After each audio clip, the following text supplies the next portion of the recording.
Welcome, Ed. I got to watch myself to the Pit Press podcast. We're not live. Haven't done this in some time. My name's Ryan Tamori. I'm joined by Ed Nunez, and this will be an episode of the Pit Press podcast. We've definitely grown. So you can call it whatever you want, but we've dubbed it the Lobo Legend Series, and I'm very happy to have our special guest today. But I will also introduce, as always, check out our Spotify. Eric's going to kill me. Check out our Spotify channel. Go to YouTube. Go to our website, the Pit Press NM. We're on Twitter. I would imagine if you're watching this, you probably tune into our live show. But yeah, you can check us out at the Pit Press NM, and we're on Twitter and Facebook and all that good news, and Instagram. He's been a Lobo fan since 1970, and he's the voice of Western New Mexico. His name's Mr. Ed Nunez. Ed, how you doing? Yeah, I'm doing great, Ryan. Great. It's great to have the Lobo Legend Series back in action, and I think we've got a really great guest today. He's been a friend of mine for a long, long time. I would say that this is probably a very special episode for you, Ed. So I think it's very cool. You know how much I love history, and I was just saying that, spouting, rambling before we hit record. Anything historical, I'm all about. But our next guest, or today's guest, I'm not live, I have to remember that, is from DeRidder, Louisiana. He played for the UNM men's basketball team from 1976 to 1978. 2 years at UNM under Norm Ellenberger. He averaged 21.9 points, essentially 22 points per game, and 6 rebounds. He averaged an outstanding 24 points during the 77-78 season. I'm sorry to cut you 2 points short there, Mr. Johnson. He was drafted in the second round of the 1978 NBA draft, 31st overall by the Chicago Bulls. Yeah. He was touted as one of the greatest Lobo. I mean, it's arguable. Ed probably has a lot to say about it. He is arguably one of the greatest Lobo basketball players of all time. His name is Mr. Marvin Johnson, aka Mr. Automatic. Mr. Johnson, how are you doing? Thank you for joining us. Yeah, I'm doing good. Ed called me up the other day about coming on the show, and yeah, I'm happy to do it. I am going to throw it over to Ed now for our first couple questions. Well, you know, Marvin, you and I have been friends a long time, known you for a long time. And I think of that 77-78, season, you saw us out there at the front of the pit. I was telling the guys that you would come with the 3-piece suit. You were always dressed to the nines, man, always. And then Coop would come in the sweats. Park right next to you too. I never forgot it. You were my favorite player, in that season. And I remember when I first played against you on the court, I was like, man, this is my idol here. And we played a lot of ball against each other, and the years afterward. Marv, last week I really thought about you because those uniforms. I even texted you after the game. I said, Matic, those uniforms brought back a lot of memories. They really did. You former UNM men's basketball players of the past were honored at halftime at the pit again at the Utah State game. A game in which the Lobos, current Lobos, wore retro uniforms of your team in 77-78. How did that make you feel? And did they get the uniforms right, Marv? Because I looked at those uniforms over and over. How did it make you feel? And how did they get the unis right? Yeah, I think they got them right. They had the right colors, and they had them short. Back in the day, we wore them real short. They were almost like hot pants in today's game. But we wore those long white socks up to our knees. They missed out on those. And our motto during that time was "Make it happen." That would have made it perfect if they had somewhere where "Make it happen." The Lobos in '78. That was our slogan: "Make it happen." Somebody actually had a sign in the crowd. Oh, did it? Okay. Make it happen. And I thought of you. And I know you remember the cheer, "Make it happen, make it happen," or storming in the pit. So how did it make you feel, though, Mark, being there and seeing those uniforms? Yeah, it was great. I felt I had a good feeling about it. Yeah, it brought back some memories of that season, and being there on the floor. Yeah, it was great. Yeah, it was a very special season. We're going to talk a little bit more about that. The 77-78 basketball team averaged 97.5 points per game. You led the scoring. The team is scoring at 24 points per game. Michael Cooper was second at 15 points per game. Can you tell us I think New Mexico hit 1,200 points over 8 times that year. Can you tell us just how high octane that offense was? Oh yeah, we led with our defense. You know, we pressed full court, and yeah, it was amazing to see what scores are today. And we averaged 100 points a game. Yeah, it was a high octane offense, fast court defense, fast court offense. It was full court press, defense and offense. You had just mentioned that the defense was stellar. Assistant coach John Wisenhunt had the Lobos pressing all over the floor. Can you talk about being probably the team's strength? I don't know, maybe a good defense, great defense leads to a good offense. Yeah, it does. Yeah. We score a lot off our turnovers. We base our defense. Our standard was the point spread. I think we end up winning by like 20 points. Point spread. That was the best defense. A lot of times people think because a game is a low scoring game, it was a good defensive game. But from my perspective, I don't think that's necessarily true. It's the point spread that's, I think, dictates what a good defense is. That's a good way of looking about that. Ed knows I love hearing that. Norm Ellenberger was a UNM legend at head coach. I had the privilege of growing up during the Dave Bliss era, and then I had the privilege of covering the Steve Alford years at the University of New Mexico student newspaper. This is Ed's question. He's the only coach that Ed's seen have his own cheer at the pit, storming in the pit. What kind of coach was he? Sorry, Ed, I should have given you that question. That's my fault. Sorry. Yeah, no. As far as I'm concerned, he really taught me basketball. He's a great basketball mind, and he wasn't like a father figure type guy by no stretch of the imagination. But as far as basketball coaching and practice on the floor, game time, he's one of the best as far as from my experience and being around basketball for all the years I played. Marvin, I got to ask you just to follow up on that.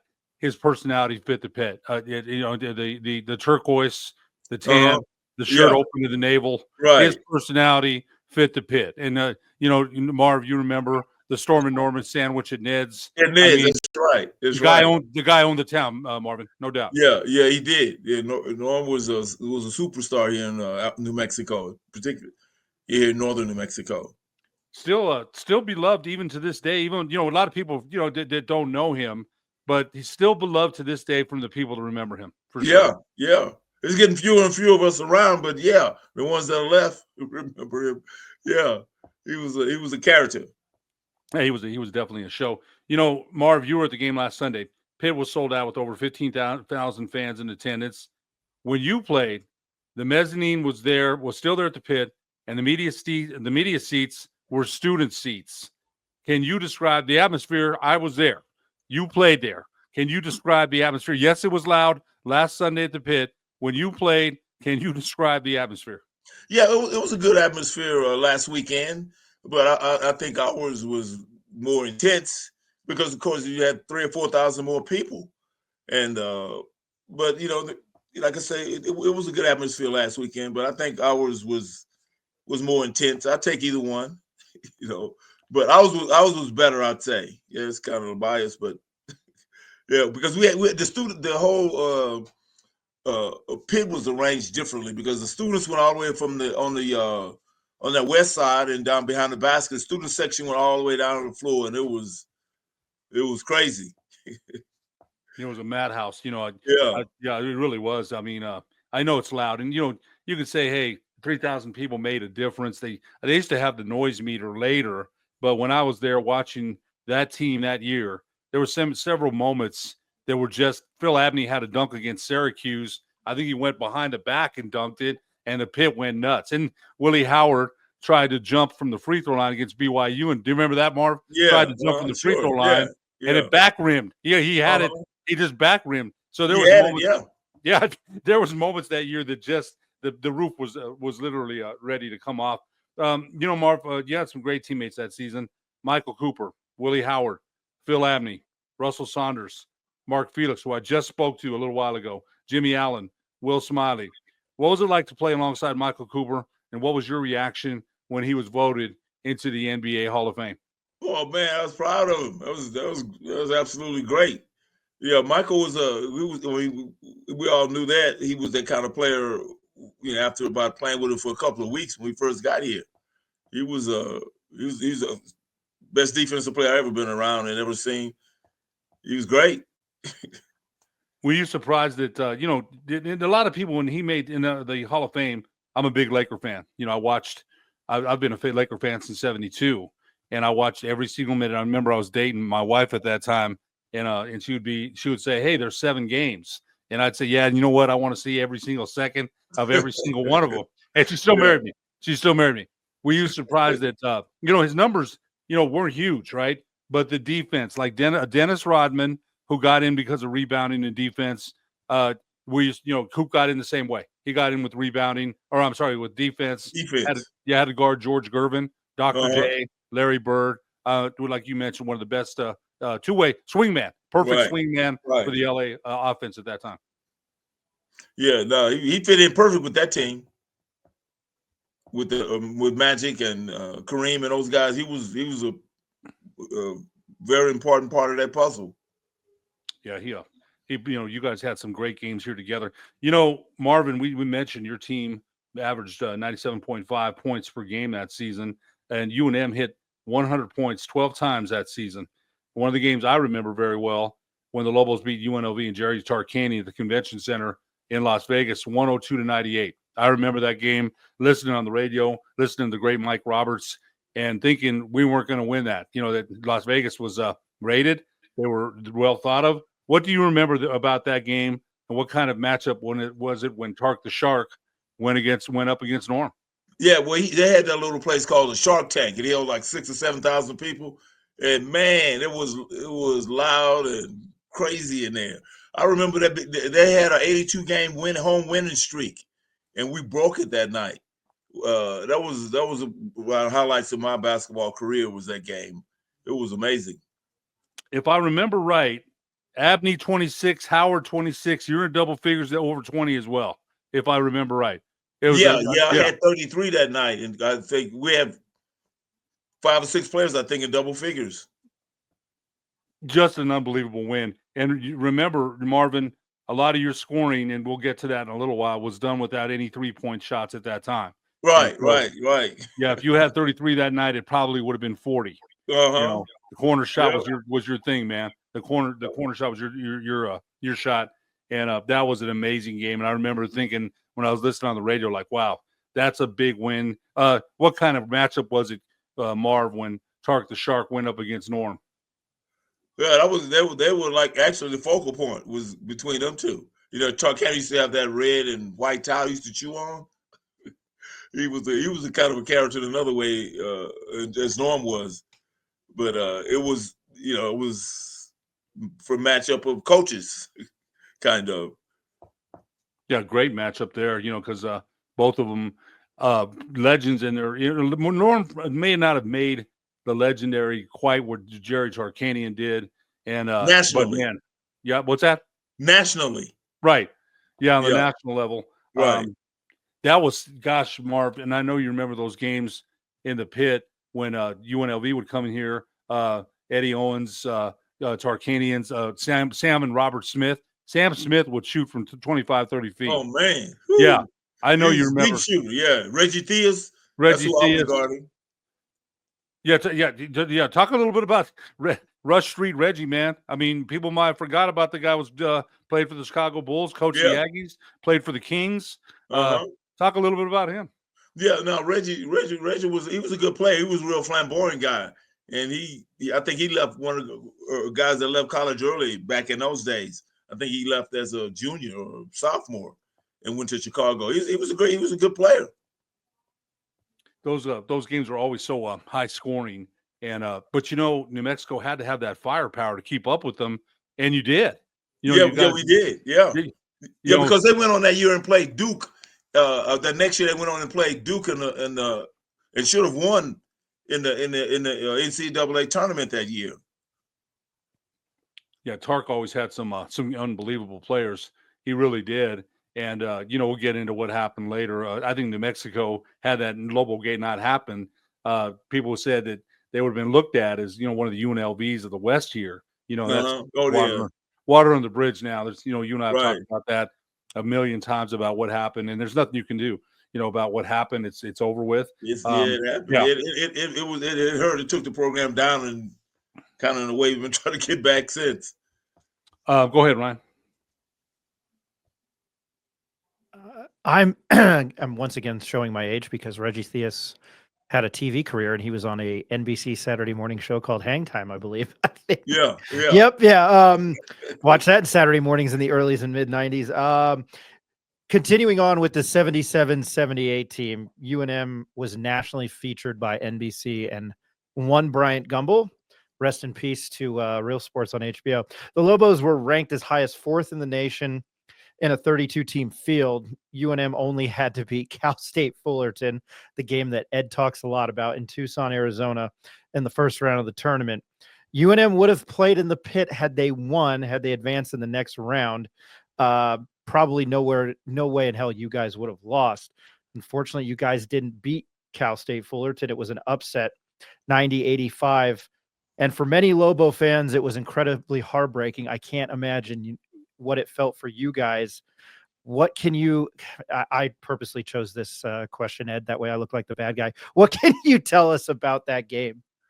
Oh man, it was we were looking for, not taking care of business at hand and looking forward to playing UCLA back in the pit. And Cal State Fullerton was 15-15, like they were a 500 team. And we took them lightly, and they swept up on us. Had the momentum, and the ball bounced sort of, how you say, the bounced the wrong way at the end of the game, and they beat us. But I was on the bench a lot that year. People have all these conspiracy theories about why Michael and I were on the bench that year. It's all kind of stories around that. But I never have had any concrete evidence that there was something gambling wise going on. I have no I said no evidence of that, but there are rumors around about that. Marv, I wanted to follow up on that. Ryan, we talked about that a little. I wanted to follow up. You and I've interviewed you, 3-4 times, and you and I asked you about that about 4 or 5 years ago, and there was, the rumor was that Coach Ellenberger had money on the game. It got away, right, because nobody could figure out why you and Coop were out on the bench in crucial times. Now you just said it because that's been going on for years from old Lobo fans and Norm, I don't know. Norm was into a lot of things. I never heard that he was, into that. I don't know. But you just said it yourself because, I think one time we were all talking about it. I remember Phil Smith was there too. And although Phil didn't play in that, with your team, Phil was recruited by Norm Ellenberger and was one of the best Lobo point guards we ever saw here, for sure. But I remember we were all talking about it one time. And so in your mind, and we have to put that somewhat to rest, because people still say that you don't have any proof that there was any illegal gambling. And you said to me one time, Marv, when I had you on ProView Networks, you said you didn't think Norm would do that. You said that. I did think he would do it. But one thing, when that Lobo gate came off, and it was based around the FBI tap, and gambling came up, and so that was everybody's proof that that game was that was proof that he had really gambled on that game because what happened to the Lobo gate. Right. And the funny thing was about that tap though was they were looking for illegal gambling, and then Coach Goldstein got on and was talking about transcripts. Yeah, that's what blew it all up. And they weren't even Manny's. In fact, I got to tell you a funny story. I'm Ryan. I hope you don't mind me sharing this. No. This is exactly what this is for. I was going to tell you, just ignore my next question. Keep them rolling, and I'll ask that at the end here. Okay. So, Marv, I saw Coach King years ago at a Burger King. My wife and I saw him at the Burger King up there on Manal. That's not an oxymoron. Yeah, saw Bob King at Burger King. Yeah, Bob King at Burger King. But I didn't even think about that. But yeah, he was there. And anyway, so nice man, right? Some nice man. So we were asking him, about Coach Ellenberger, and one thing he said, he goes, "I told Norm to stay away from Manny. I told him to stay away from him," which was, at that time, Goldstein. But the thing was though, Marv, and you remember this, Manny had recruited a lot of them dudes from New York, Bernard Harden, a lot of dudes here, man. Yeah, And yeah, kind of behind the scenes. He wasn't out front with as far as a coach on Lobo's staff, but yeah, he was a man that made the connections. and a lot, heck, Marv, you heard of Bernard Harden. You saw that guy. People forget about that dude. That dude was awesome, man. Bernard Harden Yeah, was a great ball player from New York, and yeah, yeah, I so, heard. oh man, you should. I think that guy made a triple pump move one time that I saw. Played with Daryl Minifield. Yeah. Uh-huh. So there was that connection with Norm, and so when Coach King said that, I remember I told Norm to stay away from Manny, and those things happen, man. It's water in the bridge now, but Yeah, I just had part to of the put history. right. Mark Felix said that to me today. Hey, we're all in the last quarter of our lives, and Yeah, that's not you, Ryan. You got plenty of quarters to go. So, we talked to and Mark. He's a good friend and a good dude, man. He really is good person. So he was telling me that, and I had I listened to what he's saying, and he's right. We've got to be thankful for what we have. But these are things that get Lobo fans talking, Marv. You know that. People still yeah, ask you about that 77, 78 team yeah, all the yeah, time. yeah, yeah. And it's, to me, it's the best Lobo team I ever saw. It is the best team I saw. And see, all due respect to Coach Alford, who had some really good teams here. He did. I still would take that. We had to tell Roman Martinez that. He said the 2009, 2010 team was the best Lobo team ever. And I said, hold on. Michael Cooper and Marvin Johnson might have something to say about that. Yeah, And he didn't see yeah. it. He didn't see that team. Go ahead, Ryan. I think the next one's yours. Sorry about that, by the way. No. What I was gonna say, you bring up the Colorado State game that way, and then we can get into this year's team, and then Okay. yeah, go ahead, Ed. Actually, Maddox. you know what? Yeah. Actually, I will say this is very funny, is because Mr. John Marvin, I always bring up my friend Mike Mottes on this show because he was a manager for Steve Alford. So I got to know those early 2000 teams pretty well because I was at the paper, the Daily Lobo, and I ended up having a class with Roman Martinez. So I already knew him. We had him on the show, and I forgot that Ed and him got into it. I thought, well, Ed, you've got Marvin on now to defend you, and I thought, but you always say, Ed, 30 and 5 seasons don't grow on trees. However, I probably wouldn't pick against a guy that averaged 24 points per game in an NBA professional Hall of Famer. I'm just throwing that out there. Go ahead, Ed. The funny thing about, I'm just saying, that team that I saw, Ryan, we're mentioning Michael Cooper and Marvin, who were the stars of that team, but the other guys, Phil Abney, Willie Howard, Russell Saunders. Now, Marvin, and before I ask you this question, Russell Saunders was one of the best point guards the Lobos ever had too. He came out of Yeah, Pensacola, was a high scorer, but he didn't need to score with you guys because he had you, he had Willie, he had Phil, and he was a great distributor. He'd come up the court, dribbling full speed between his legs, man. Tell us a little bit about Russell. yeah. Russell came here. He was like one of the leading scorers in the nation coming out of Pensacola Junior College, and he came here. He kind of put his scoring to side and was a great distributor. He was a great offensive player, no doubt. Played professionally overseas. I Uh-huh. think played in In England. England, I think he played in England on the continent of Europe for a while. From the Bronx, man. And I remember playing against him at Johnson, and Russell was mean, man. Russell was mean. He He had some really was. handles. What's that? He had some handles. Oh, you know what? Some of the best handles I think we've ever seen here. I really would say that. And no disrespect to Daryl McGee, Phil Smith, Greg Brown, Kelvin Scarborough, Doris Gary. No disrespect, but Russell could have hung with any one of them guys, is what I'm saying. Yeah. And people don't see that. They'll just see, he averaged 9.9. He averaged like 5 or 6 assists a game. It was a perfect point guard. Got you the ball, the rock where you wanted it. Coop, the same thing. Willie Howard. That's another guy, was drafted 4th round by the Utah Jazz. That guy was so strong. Okay, I hate to go off topic here, but we have to talk a little bit about him and Phil Abney. Those are your other forwards besides you. Talk a little bit about them. Yeah. Willie Howard was a left-handed guy. He was left-handed, and I don't care how he went to the basket, he'd always figure out a way to dunk it left-handed, and it was always spectacular. He was one of the greatest athletes I've been around on the basketball team.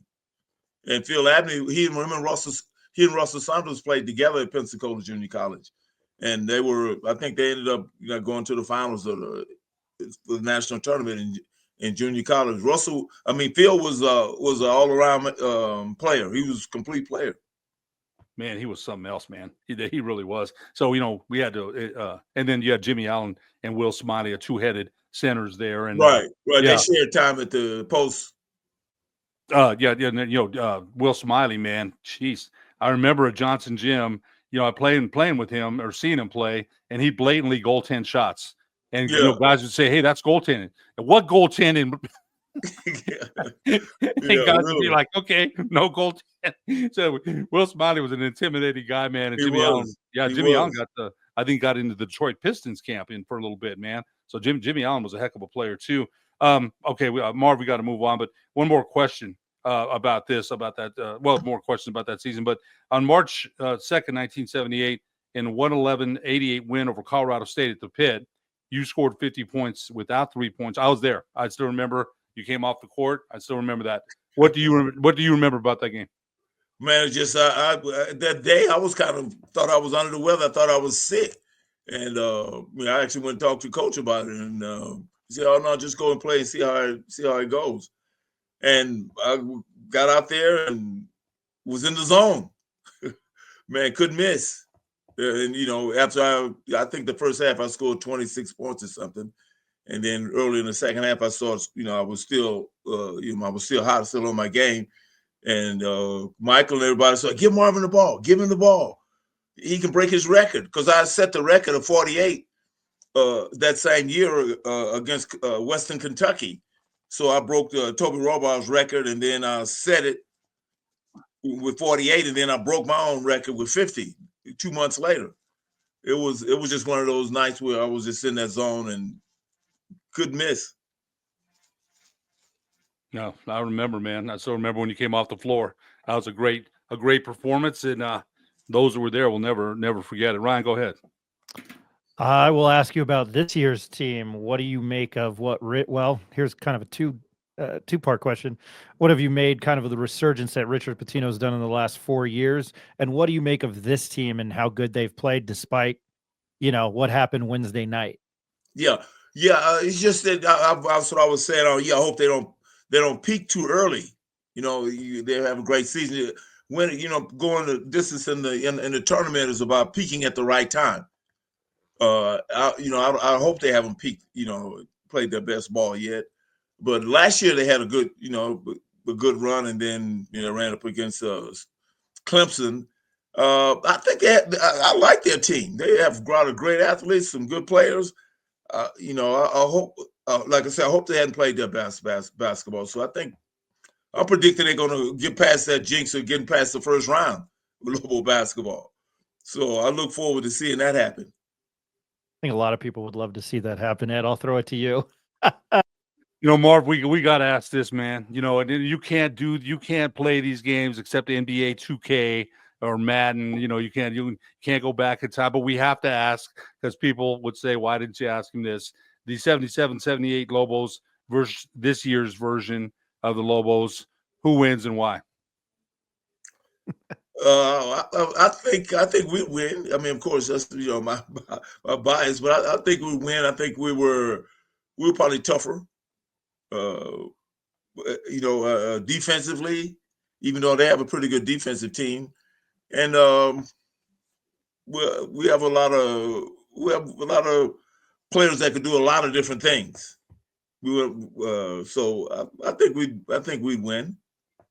Love to see it. Love to see it. And I think go ahead, Ryan. I got to throw in the 2009-2010 team, although they'd probably beat them as well. Go ahead, Ed. Yeah, that 2009, 2010 team, that would be a great matchup too. But I think the toughness part, that you mentioned, Marv, the toughness is, I remember, playing as a young kid playing with those guys at Johnson. If you made a mistake, holy cow, man, they would be all over you, man. They really would. They toughened you up, and I think they came with a lot of toughness, man. They really did. Well, but that whole era of basketball was tougher. NBA was tougher. It was a more power game, I guess you call it that, and more physical. Today's game is a lot of, I think, kind of finesse, a lot of outside, shooting, a lot of threes and stuff. It's not. It's a different game. Yeah, no question about it. Marv, you played professionally overseas for years, and you still run the Southwest basketball camps. Tell us about playing in those leagues overseas. And you had some real good success over there. Tell us about that. Yeah. I scored 50 in Crystal Palace in England. I had another 50-point game there. Wow. It was back when I played. Basketball was still coming up. I think now basketball is getting kind of on par with in Europe and around the world as America. I mean, you see the Olympics and international play that's happening now. It's Jokic. I mean, he's one of the best player in basketball right now. And he's from Europe. I mean, players there start playing professional basketball when they're 15. Like, people saying Luka Doncic is 25, but he's been playing professional basketball since he was 15. He's been playing basketball a long time. So he probably has, NBA, he's probably 29 or 30 instead of people saying he's only 25, but he's played already a long time professionally. Big difference there. The European leagues a lot more fundamental than the Americans. So I know that you try to teach a lot of. I saw you ran a Southwest basketball camp at Cesar Chavez when I was a director. I watched your camps, and you try to teach those fundamentals. Americans, I think Europeans had kind of the edge for a while. As far as passing, cutting, playing the game the way it should be played. Marv, we talked about that. Oh yeah, well I think the American game plays a lot more on talent, physical, athleticism more than skills and fundamentals and stuff. Yeah, no question about it. It's been a big change. Marvin, I've got you're a long. I can only imagine NIL when you played. You imagine NIL. What everyone's getting paid on your team, man. That's life, timing. No, it's true. But I said that to Phil Smith the other day. I said, man, you imagine how much money you'd get today, and we laughed about that. And I can only imagine you, Coop, Willie, Willie Howard, Abney, that Norm, at the top of the list there. Norm would have loved NIL. I know Norm would have loved it. But you've been an advocate for players getting paid for a long time. Just last June, in an interview with Mike Powers of the Valencia Bulletin, you said you felt the players should unionize. Is that still your opinion? What's your whole opinion about players today getting paid and the things that are going on in college athletics? You've long been an advocate for it. Well, yeah, I absolutely think it's great that players are getting paid. They're getting paid, for their name and recognition, and that that aspect. But the players should be paid. Yeah, I think they should be unionizing. Players should be paid directly, just like the coaches paid directly by the university. Players should have a salary, benefits, just like the coach does. And the discussions that are going on now, there's nobody at the table when they're talking about the NIL and the future of that. There's nobody at the table representing players. There's just the coaches, the school, and the media, and NCAA, or they're talking, saying what, trying to put something together for the players. And nobody is there speaking up for the players. They're going to mess it up, just like, it shouldn't have been created the way it was, where players were. I mean, the universities had a cartel where they're only going to pay whatever a college scholarship was worth. They all paid the same. That's a cartel, and that's against antitrust. And players, like I say, they're only going to get any justice unless they have some kind of union to speak for them. It's but it's great they're getting NIL money. That's at least something. You mentioned, I thought there was a team that one of the Ivy League teams did unionize. Dartmouth did unionize. Yeah. Well, I mean, I thought it was, once again, I always said if there's an oxymoron, if there's irony, it's funny that an Ivy League school unionized. Yeah, they don't have any kind of revenue. But it starts somewhere. That might be true, great. Yeah. No, so things certainly have changed since, but I can only imagine Norm today with NIL. Norm would have embraced it. Manny Goldstein would have been a big player with the NIL thing. And they were NIL before NIL. Yeah, the late Chester Fuller, rest in peace, a great Lobo, great one, would talk about handshakes, booster handshakes in the locker room back in the day, $100 handshakes or $200 handshakes way back in the day. I heard those golden handshakes. I think that's more urban legend than the actual fact. You never received no golden. You didn't receive any. Huh? You didn't receive any golden handshakes. I didn't. Like I said, I didn't get any of those golden handshakes. Okay, that's good to know, man. And again, Hawk, what a special man he was, and passed away about 2 years ago, and really good Lobo, really good man. Yeah. He really you worked here for the city of Albuquerque and gave back to the community. Always had some advice to me whenever he saw me, man. Need to do this, need to do that, and I just sat there and listened, man. He knew much more than I did. Ryan, you got anything else? I do not. But Mr. Johnson, I want to thank you for joining us on this Lobo Legend Series. I've heard it's very cool to have somebody. We've had I've been able to talk to a lot of very cool people in my career, but Ed has always mentioned you, and I don't know. It was awesome to have you on. I appreciate your time, at least spending us close to 40 minutes with us today, talking UNM basketball. Yeah, go Lobos! Pleasure. Thank you guys for having me. Maddock, one more thing. Tell us about your Southwest basketball camps. Anybody that might be interested? Yeah, we got a program coming up at spring break. Anybody interested in checking it out, you can go to www.swbbcamp.net, and all the information is there. You can call me at 505-710-7005. For kids between the ages of 6 and 17, we definitely teach all the fundamentals of basketball. It's the best place to come and learn how to play, whether you played before, have some skill, or want to just move your skills to the next level. We're the place to come. Yeah, Ed, for as much as jokes as I make about losing money gambling on college basketball, and everybody else on this channel played basketball but me, I should just probably learn how to play from some of these guys that have played the game, because I love watching it, but there was a reason I was a second baseman for one reason. So, Mr. Johnson, again, I appreciate your time. Thank you very much for joining us. Yeah, thanks, Ryan. Thanks, Marv. Thanks, Ed. You bet.